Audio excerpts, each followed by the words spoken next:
¿Te has preguntado alguna vez cómo alguien que parecía tener buen corazón termina haciendo cosas impensables?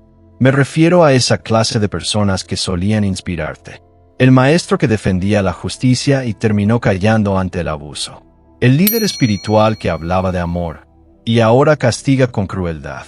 La amiga que te juró lealtad y te traicionó sin piedad. El padre que decía que daría la vida por ti y te abandonó cuando más lo necesitabas. ¿Dónde está el quiebre? ¿En qué momento se tuerce la luz? ¿Es que acaso siempre fueron así y tú no lo viste? ¿O hay algo más profundo, más siniestro, más humano, que está ocurriendo bajo la superficie? Si alguna vez te han herido personas nobles, si alguna vez has sentido que alguien cercano se convirtió en un monstruo, necesitas ver esto hasta el final. Porque lo que estás a punto de descubrir no solo te ayudará a entender por qué otros cambian, podría incluso salvarte de convertirte en uno de ellos. Lo que nadie te dice es que los peores actos no los cometen siempre los malvados, sino los buenos que dejaron de ver. Hay una línea muy fina, casi invisible, que separa el bien del mal. Y esa línea la cruzamos más seguido de lo que queremos admitir. ¿Quieres saber por qué? Porque esa línea no está allá afuera, está dentro de nosotros. Imagínate esto. Un joven idealista, lleno de sueños, con principios fuertes, moral clara y un corazón sensible. Años después, lo ves convertido en un líder frío, inflexible, incluso violento. Justifica decisiones crueles. Castiga sin misericordia. Ya no escucha. Ya no tiembla. Ya no siente. ¿Qué ocurrió? No fue de un día para otro. No fue que se volvió malo. Fue que el sistema en el que vivía, la presión que soportaba y los roles que ocupaba, lo transformaron desde adentro hacia afuera. Y aquí es donde entra el concepto que muy pocos se atreven a explorar con honestidad. El efecto Lucifer. Un término acuñado por el psicólogo Philip Zimbardo tras uno de los experimentos más aterradores del siglo XX, el experimento de la prisión de Stanford, donde estudiantes universitarios, normales, comunes, buenos, fueron divididos entre guardias y prisioneros. Y en menos de una semana, los guardias empezaron a cometer abusos, maltratos, actos crueles. No porque fueran psicópatas, no porque fueran demonios, sino porque el rol les dio poder y el sistema les dio permiso.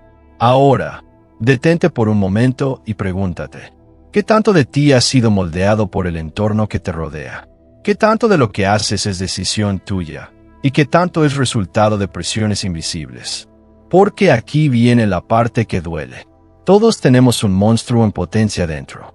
Y si eso te molesta, es precisamente porque tu ego quiere protegerte de esa posibilidad.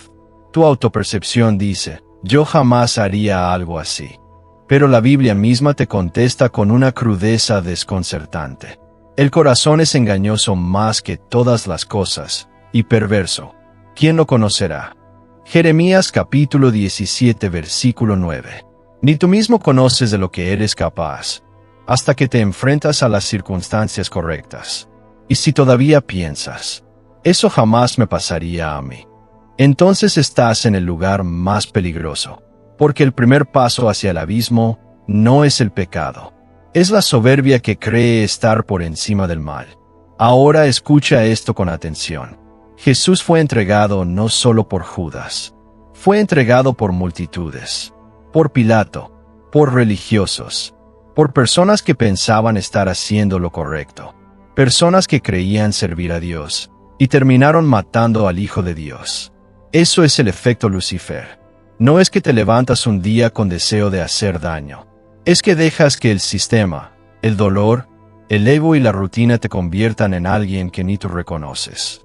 Y cuando quieres volver atrás, ya cruzaste una línea, una que no sabes cómo deshacer. Por eso este video es urgente, porque no es un simple mensaje de advertencia. Es un espejo que te confronta. Es una alarma que suena cuando ya estás anestesiado. ¿Te volviste insensible sin darte cuenta? ¿Estás justificando actitudes que antes te habrían dolido? ¿Estás repitiendo patrones de crueldad en nombre del deber, la autoridad o el liderazgo? Entonces sí, tal vez, sin saberlo, Estás viviendo tu propio efecto Lucifer. Pero aquí también viene la buena noticia. No estás condenado a ser lo peor de ti. No estás atrapado en una identidad deformada. Puedes volver a ver. Puedes volver a sentir. Puedes volver a amar. Porque el mismo Jesús que fue entregado por multitudes, perdonó a esas multitudes. Redimió a Pedro después de su traición. Restauró a Pablo, un perseguidor, y lo convirtió en apóstol. Dios no solo confronta, transforma. Pero la transformación comienza por el reconocimiento. Por atreverte a mirar al monstruo, no para quedarte con él, sino para rendirlo a los pies de Cristo. Porque lo que niegas, te controla. Pero lo que reconoces, puedes entregarlo. Así que quédate. Mira este video completo. Porque lo que viene a continuación no es solo una lección psicológica o teológica. Es una llamada urgente al alma. A la tuya. Antes de que sea tarde.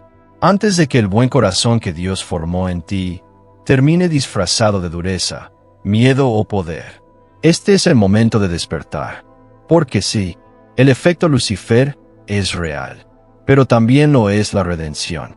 Y esa aún está a tiempo de alcanzarte. Hay una verdad incómoda que casi nadie quiere aceptar. No hace falta ser malvado para hacer el mal. A veces, basta con estar en el lugar equivocado, bajo la presión correcta, con las justificaciones adecuadas. No todos los monstruos nacen siéndolo. Algunos simplemente se adaptan al infierno que los rodea. Esto es lo que el psicólogo Philip Zimbardo llamó el efecto Lucifer, la capacidad que tiene una persona común, incluso bondadosa, de transformarse en un agente del mal cuando es puesta dentro de un sistema corrupto, deshumanizante o deformante. Y por impactante que suene, la Biblia ya lo había advertido miles de años antes. Así que, el que piensa estar firme, mire que no caiga. 1 Corintios capítulo 10 versículo 12. El apóstol Pablo no se dirige aquí a los impíos, sino a los creyentes. Nos recuerda que nadie está exento de caer. Nadie es inmune al veneno del ambiente si baja la guardia espiritual. Nadie está tan lejos de la oscuridad como cree. El efecto Lucifer no comienza con una gran traición, sino con una pequeña omisión. Un silencio, un gesto de indiferencia, un esto no me corresponde.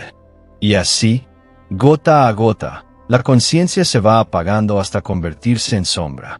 Muchos piensan que los fariseos fueron villanos evidentes.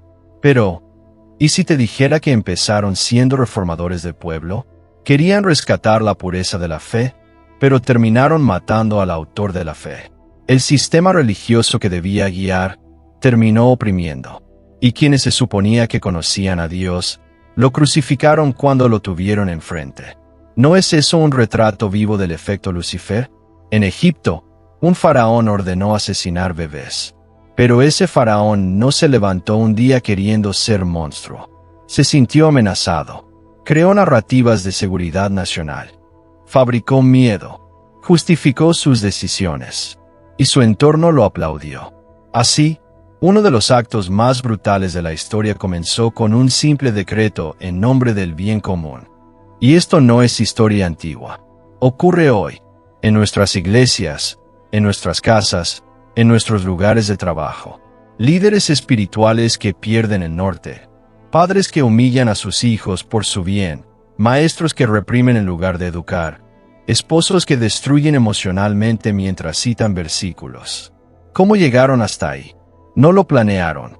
Simplemente permitieron que el contexto gobernara sobre su carácter. Por eso Jesús insistió tanto en la necesidad de velar y orar. Porque el verdadero peligro no está afuera. Está dentro de nosotros. En la capacidad que tenemos de justificar lo injustificable cuando nos conviene, cuando sentimos miedo, o cuando todos los demás también lo hacen. El contexto puede ser más fuerte que la intención. Y si no eres consciente de ello, puedes ser moldeado por la presión de tu entorno sin siquiera darte cuenta. El apóstol Pedro, aquel que prometió morir por Jesús, negó conocerlo 3 veces en cuestión de minutos. ¿Por maldad? No, por miedo, por presión, por contexto. Y ese es el poder del efecto Lucifer. No transforma demonios en ángeles, sino ángeles en verdugos. No convierte lobos en corderos, sino corderos en cómplices. No arranca la bondad del alma, simplemente la duerme mientras siembra justificaciones. Este módulo es una advertencia y un espejo. No basta con tener buenas intenciones. Hay que vigilar el corazón, cuestionar el entorno, discernir los sistemas que nos rodean y recordar, cada día, que hasta el más justo puede tropezar cuando el ambiente deja de ser sagrado. El mal rara vez entra con una máscara de monstruo. Casi siempre llega vestido de orden, deber, obediencia, necesidad. Y por eso hay que estar despiertos. Porque sin darnos cuenta, podríamos ser parte de algo que desfigura nuestra humanidad y traiciona nuestro espíritu. El que piensa estar firme, mire que no caiga. Porque incluso los más fuertes, si se entregan al entorno equivocado, pueden terminar negando al mismo Dios que alguna vez prometieron defender. No hay nada más desconcertante que ver a alguien noble haciendo cosas miserables. Personas que antes inspiraban respeto, hoy causan heridas. Almas generosas que, en algún punto del camino, cruzaron la línea que juraron jamás tocar. ¿Cómo ocurre? ¿Por qué ocurre? ¿Qué hace que un corazón luminoso comience a oscurecerse sin darse cuenta? La respuesta no siempre está en la maldad. A veces, está en la herida. En esa cicatriz no tratada que se infecta con el tiempo. En la traición no sanada. En la frustración acumulada. En el dolor silenciado. Porque lo que no se sana, se deforma. Y lo que no se reconoce, termina gobernando desde las sombras. La Biblia no se limita a retratar héroes perfectos. Nos muestra a hombres y mujeres con corazones sinceros, pero fracturados. David, el rey poeta que adoraba a Dios con pasión, también cometió adulterio, mintió y envió a un hombre inocente a morir. No porque odiara a Dios, sino porque permitió que una grieta interna creciera en silencio. Así actúa el pecado en las personas nobles. No destruye de inmediato. Seduce, justifica, disfraza. El corazón no deja de amar a Dios, pero comienza a hacer concesiones con sus propias debilidades. Y esas concesiones, aunque pequeñas, terminan abriendo puertas que jamás debieron tocarse. Muchos creen que las personas buenas caen por tentaciones grandes. Pero no, caen por pequeños pactos internos. Una mentira que no hace daño, una decisión que nadie sabrá, una emoción que me merezco sentir. Y sin darse cuenta, comienzan a vivir una doble vida, una ante los demás y otra dentro de sí mismos. Sobre toda cosa guardada, guarda tu corazón, porque del mana la vida. Proverbios capítulo 4 versículo 23. Este verso no es una sugerencia espiritual, es una alarma psicológica. El pecado no comienza con una acción, sino con una distorsión del corazón, un desorden emocional, un pensamiento no cuestionado, un vacío que se llena con lo que está a mano. Y aquí entra la gran paradoja: cuanto más noble es la persona, más complejo es su pecado, porque no lo vive desde la frialdad, sino desde la confusión. No comete errores con cinismo, sino con angustia interna. Es capaz de racionalizar lo irracional, de santificar lo equivocado, de llamar proceso a lo que ya es caída. Hay esposos que aman, pero hieren.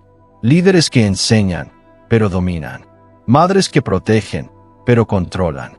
Hijos que obedecen, pero odian en silencio. No porque sean malvados, sino porque su alma se fue apagando detrás de la fachada de nobleza que se esforzaban por mantener. La psicología del pecado en las personas nobles no se basa en la malicia, sino en la desconexión. Desconexión de sí mismos. Desconexión del espíritu. Desconexión de la voz que un día los hizo temblar en presencia de Dios. Se vuelven expertos en lo externo, pero descuidan lo interno. Y ese descuido es el verdadero campo fértil para la tiniebla. El problema no es caer. El problema es acostumbrarse a vivir caído, justificando la posición con teología, con trauma o con resignación. Este módulo no acusa, confronta, porque tal vez tú mismo te has sentido así. Aún amas a Dios, pero sabes que algo en ti cambió. Ya no lloras como antes. Ya no tiemblas ante la presencia. Ya no te duele lo que sabes que debería dolerte. No es frialdad. Es anestesia espiritual. Una sombra que fue creciendo sin que lo notaras. Pero hay esperanza. La luz de Cristo no vino para los perfectos. Vino para los que aún pueden reconocer que hay oscuridad dentro y clamar por misericordia.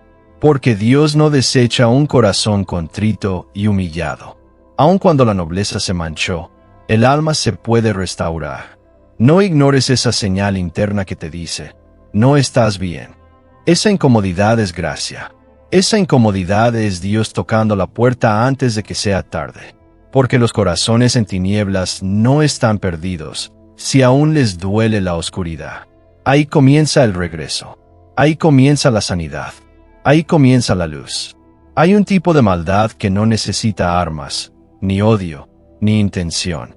Solo necesita un grupo de personas mirando hacia otro lado. Un grupo que guarda silencio, que sigue la corriente, que no quiere líos, que no cuestiona, que no se atreve a ser diferente. Y así, mientras todos se diluyen en lo que hacen los demás, el mal crece como una sombra impune. Eso es lo que ocurre cuando la presión social se convierte en el combustible de las peores decisiones humanas. El mal rara vez actúa solo. Necesita aliados pasivos, cómplices silenciosos, seguidores que digan, yo solo hacía lo que me dijeron. Porque los grandes horrores de la historia no nacieron solo de tiranos, nacieron de multitudes que prefirieron no pensar. Jesús fue entregado por presión social. Pilato, aun sabiendo que era inocente, cedió al grito colectivo, crucifícale. Y en un acto que resuena hasta hoy, se lavó las manos. No fue odio, fue miedo. No fue convicción, fue conveniencia. No fue justicia, fue comodidad. La multitud exigió sangre, y el poder cedió. ¿Qué tan diferente es eso de lo que vemos hoy? Una niña es acosada en el colegio, pero nadie interviene porque es problema de otros. Un joven es humillado públicamente, pero todos ríen para no ser el próximo objetivo. Un predicador tuerce la palabra, y miles asienten para no quedar como los divisores.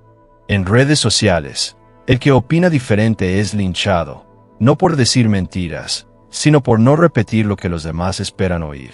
La presión social engendra monstruos porque anula la conciencia individual. Te convence de que pensar distinto es peligroso, que disentir es traición, que tener convicciones propias es arrogancia. Y entonces el alma comienza a ceder, a mentir por aceptación, a callar por pertenencia, a actuar no por convicción, sino por miedo al rechazo. La Biblia lo advierte con claridad. No seguirás a los muchos para hacer mal. Éxodo capítulo 23 versículo 2. No dice no sigas a los malvados. Dice no sigas a los muchos. Porque el peligro no siempre está en la rebeldía, a veces está en el consenso. En esa falsa unanimidad que mata la verdad por mayoría. La presión del grupo es tan poderosa que Pedro, el discípulo más impulsivo, valiente y cercano a Jesús, negó conocerlo, solo por la presión de una criada. No fue una amenaza física, fue una mirada, un juicio implícito, una expectativa social, y bastó para hacer caer al que juró morir por su maestro. Muchos hoy están siendo moldeados por esa misma fuerza. Ya no oran como antes porque temen parecer fanáticos. Ya no corrigen el error porque no quieren ser rechazados. Ya no predican con fuego porque hay que adaptarse a los tiempos. Ya no confrontan el pecado porque es más fácil ser aprobado que ser honesto. Y así, la maldad avanza. No porque todos sean malvados, sino porque los buenos están demasiado ocupados tratando de encajar. La maldad se vuelve norma cuando los justos se callan, cuando el discernimiento es reemplazado por la aprobación, cuando el temor de Dios es reemplazado por el temor al que dirán. Este módulo es un espejo incómodo, porque nos obliga a preguntarnos, ¿cuántas veces hemos hecho lo incorrecto solo porque todos lo hacían? ¿Cuántas veces traicionamos lo que sabíamos correcto para no perder la aceptación del grupo? ¿Cuántas veces lavamos nuestras manos como Pilato, mientras otros eran crucificados por la verdad? La fe verdadera no es popular. La obediencia real no siempre aplaude. Y la luz cuando es auténtica, incomoda a los que se acostumbraron a las sombras. Pero ahí está el llamado, ser diferente. Aunque duela, aunque cueste, aunque implique estar solo. Porque el cielo no está buscando multitudes, está buscando corazones íntegros. En un mundo donde la presión social puede convertir a cualquiera en monstruo, ser fiel a Dios es el acto más revolucionario. No te dejes moldear por lo que hacen todos. No te conformes. No te dobles. Porque al final, no serás juzgado por lo que hicieron los demás, sino por lo que tú decidiste hacer cuando todos eligieron callar. Hay una tragedia silenciosa que ocurre todos los días en los altares, en las oficinas, en los hogares, en los púlpitos y en las instituciones. Ocurre cuando el rol que una persona ocupa, ese llamado, ese lugar de influencia, ese título que alguna vez fue un sueño, comienza a desfigurar su humanidad. Ya no se ve a sí mismo como siervo, sino como autoridad. Ya no escucha con el corazón, sino con el protocolo. Ya no actúa por amor, sino por deber. Así es como el cargo mata la compasión. No hay cargo más alto que el del Hijo de Dios. Y, sin embargo, Jesús se ciñó la toalla, se inclinó al suelo, y lavó los pies sucios de sus discípulos. El que tenía derecho a juzgar eligió servir. El que tenía poder para condenar eligió perdonar. Ese fue el mayor acto de liderazgo. No imponer, sino humillarse por amor. Pero no todos siguen ese modelo. Muchos, al subir de nivel, bajan de humildad. Y es ahí donde comienza la distorsión. Cuando el rol se convierte en identidad, y ya no puedes ver al prójimo como igual, sino como subordinado, amenaza o estorbo. Lo que antes era un llamado se transforma en un trono. Lo que era una misión se vuelve un sistema. Y lo que era compasión se convierte en administración fría. Jesús denunció esta perversión con vehemencia. Atan cargas pesadas y difíciles de llevar, y las ponen sobre los hombros de los hombres. Pero ellos ni con un dedo quieren moverlas. Mateo capítulo 23 versículo 4. La distorsión del rol no solo es cruel, es hipócrita, porque exige lo que no está dispuesto a vivir, porque usa su posición no para aliviar, sino para controlar. Hay padres que olvidan que antes de ser autoridad fueron hijos, maestros que enseñan sin alma, pastores que pastorean con miedo, no con ternura, políticos que usan su cargo para destruir lo que juraron defender. Líderes espirituales que alaban el amor de Dios, mientras humillan a los que no piensan como ellos. Todos atrapados en un mismo error. Dejar que el título eclipse el corazón. Y es que el problema no es ocupar un lugar de influencia. El problema es cuando ese lugar se vuelve más importante que las personas. Cuando el cargo se convierte en máscara, y el rostro detrás se endurece. Cuando el yo tengo que hacer que esto funcione reemplaza al yo estoy aquí para servir. Cuando el deber se divorcia de la empatía. La distorsión del rol alimenta el orgullo espiritual. Te convence de que estás por encima de los demás. De que ya no tienes que aprender. De que tus errores son menos graves porque tú sí conoces la verdad. Y así, la compasión se vuelve selectiva, la misericordia condicional, el juicio instantáneo. Ya no hay lágrimas por el que cae, hay corrección sin consuelo. Ya no hay abrazo para el que regresa, solo condiciones. ¿Y qué produce esto en las personas? Un sistema que mata el alma. Gente que no se atreve a confesar su dolor por miedo al castigo. Congregaciones que aprenden a fingir para no ser señaladas. Familias que viven bajo reglas, pero sin amor. Iglesias que están llenas, pero vacías por dentro. Porque cuando el rol se impone sobre la compasión, el amor deja de fluir. Y cuando el amor se va, todo lo demás es religión muerta. Este módulo es un llamado urgente. Que nunca permitas que el lugar que ocupas te haga olvidar porque fuiste puesto allí. Que recuerdes que el cargo es prestado, pero el corazón es eterno. Que no dejes que el sistema apague tu sensibilidad.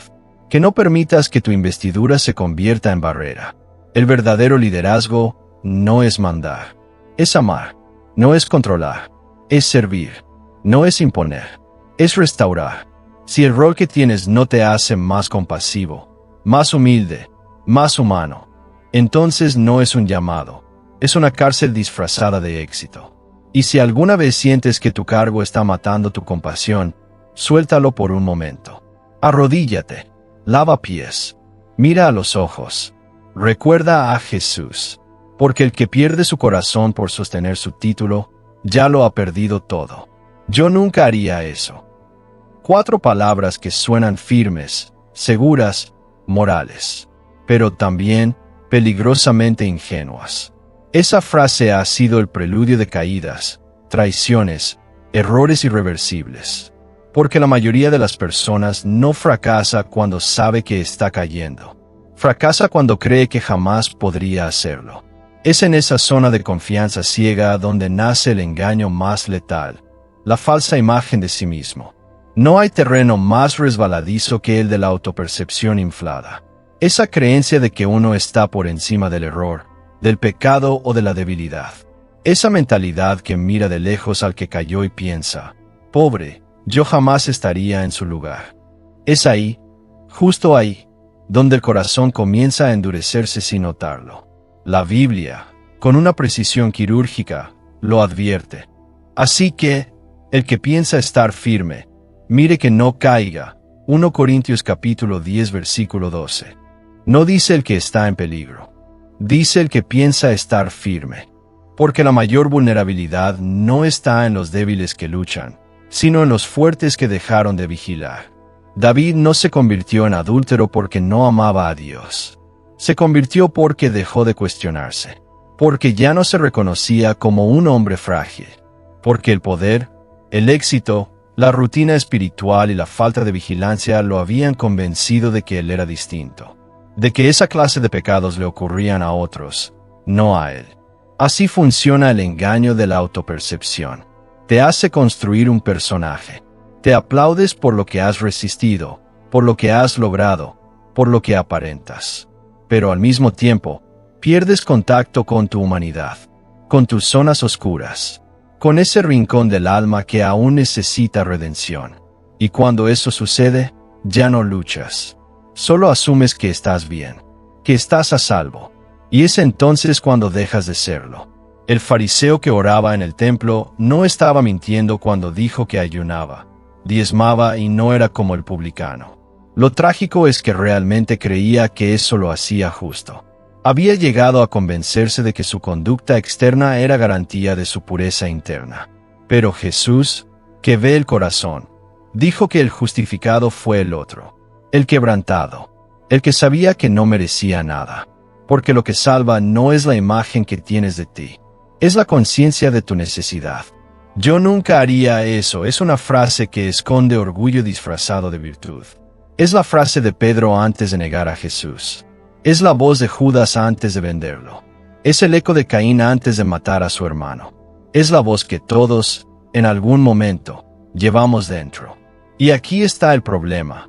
Cuanto más te repites que no podrías caer, menos preparado estás cuando llega la tentación. La autopercepción errónea te desconecta de la vigilancia. Dejas de orar con fervor, porque crees que estás firme. Dejas de evaluar tus decisiones, porque ya tienes experiencia. Dejas de rendir cuentas, porque no lo necesitas. Hasta que un día te despiertas, y ya cruzaste una línea que juraste nunca tocar. Perdonar. Ese fue el mayor acto de liderazgo. No imponer, sino humillarse por amor. Pero no todos siguen ese modelo. Muchos, al subir de nivel, bajan de humildad. Y es ahí donde comienza la distorsión. Cuando el rol se convierte en identidad, y ya no puedes ver al prójimo como igual, sino como subordinado, amenaza o estorbo. Lo que antes era un llamado se transforma en un trono. Lo que era una misión se vuelve un sistema. Y lo que era compasión se convierte en administración fría. Jesús denunció esta perversión con vehemencia. Atan cargas pesadas y difíciles de llevar, y las ponen sobre los hombros de los hombres. Pero ellos ni con un dedo quieren moverlas. Mateo capítulo 23 versículo 4. La distorsión del rol no solo es cruel, es hipócrita. Porque exige lo que no está dispuesto a vivir. Porque usa su posición no para aliviar, sino para controlar. Hay padres que olvidan que antes de ser autoridad fueron hijos. maestros que enseñan sin alma, pastores que pastorean con miedo, no con ternura, políticos que usan su cargo para destruir lo que juraron defender, líderes espirituales que alaban el amor de Dios mientras humillan a los que no piensan como ellos, todos atrapados en un mismo error: dejar que el título eclipse el corazón. Y es que el problema no es ocupar un lugar de influencia. El problema es cuando ese lugar se vuelve más importante que las personas. Cuando el cargo se convierte en máscara y el rostro detrás se endurece. Cuando el yo tengo que hacer que esto funcione reemplaza al yo estoy aquí para servir. Cuando el deber se divorcia de la empatía. La distorsión del rol alimenta el orgullo espiritual.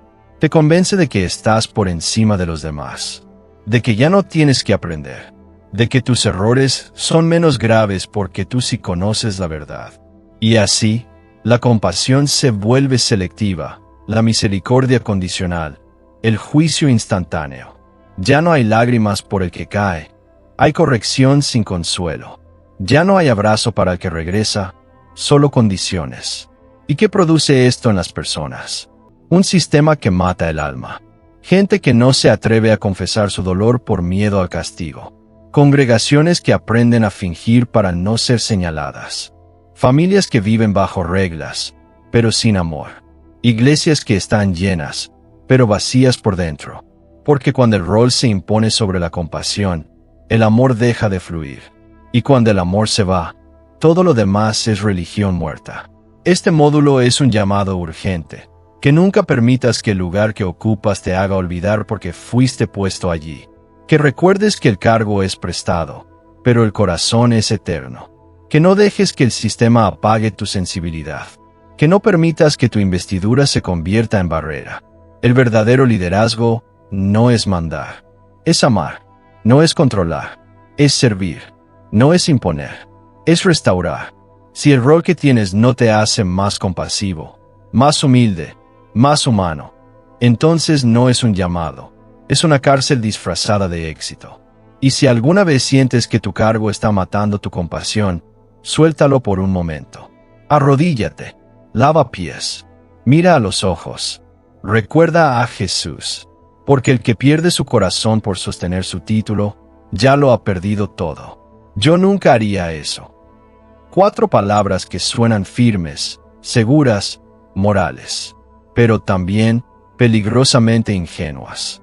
Esa frase ha sido el preludio de caídas, traiciones, errores irreversibles. Porque la mayoría de las personas no fracasa cuando sabe que está cayendo. Fracasa cuando cree que jamás podría hacerlo. Es en esa zona de confianza ciega donde nace el engaño más letal, la falsa imagen de sí mismo. No hay terreno más resbaladizo que el de la autopercepción inflada. Esa creencia de que uno está por encima del error, del pecado o de la debilidad. Esa mentalidad que mira de lejos al que cayó y piensa, pobre, yo jamás estaría en su lugar. Es ahí, justo ahí, donde el corazón comienza a endurecerse sin notarlo. La Biblia, con una precisión quirúrgica, lo advierte. Así que, el que piensa estar firme, mire que no caiga. 1 Corintios capítulo 10 versículo 12. No dice el que está en peligro. Dice el que piensa estar firme. Porque la mayor vulnerabilidad no está en los débiles que luchan, sino en los fuertes que dejaron de vigilar. David no se convirtió en adúltero porque no amaba a Dios. Se convirtió porque dejó de cuestionarse. Porque ya no se reconocía como un hombre frágil. Porque el poder, el éxito, la rutina espiritual y la falta de vigilancia lo habían convencido de que él era distinto. De que esa clase de pecados le ocurrían a otros, no a él. Así funciona el engaño de la autopercepción. Te hace construir un personaje. Te aplaudes por lo que has resistido, por lo que has logrado, por lo que aparentas. Pero al mismo tiempo, pierdes contacto con tu humanidad, con tus zonas oscuras, con ese rincón del alma que aún necesita redención. Y cuando eso sucede, ya no luchas. Solo asumes que estás bien, que estás a salvo. Y es entonces cuando dejas de serlo. El fariseo que oraba en el templo no estaba mintiendo cuando dijo que ayunaba, diezmaba y no era como el publicano. Lo trágico es que realmente creía que eso lo hacía justo. Había llegado a convencerse de que su conducta externa era garantía de su pureza interna. Pero Jesús, que ve el corazón, dijo que el justificado fue el otro, el quebrantado, el que sabía que no merecía nada. Porque lo que salva no es la imagen que tienes de ti, es la conciencia de tu necesidad. Yo nunca haría eso es una frase que esconde orgullo disfrazado de virtud. Es la frase de Pedro antes de negar a Jesús. Es la voz de Judas antes de venderlo. Es el eco de Caín antes de matar a su hermano. Es la voz que todos, en algún momento, llevamos dentro. Y aquí está el problema.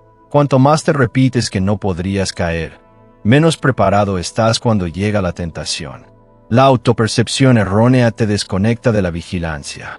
Dejas de orar con fervor, porque crees que estás firme. Dejas de evaluar tus decisiones, porque ya tienes experiencia. Dejas de rendir cuentas, porque no lo necesitas. Hasta que un día te despiertas, y ya cruzaste una línea que juraste nunca tocar.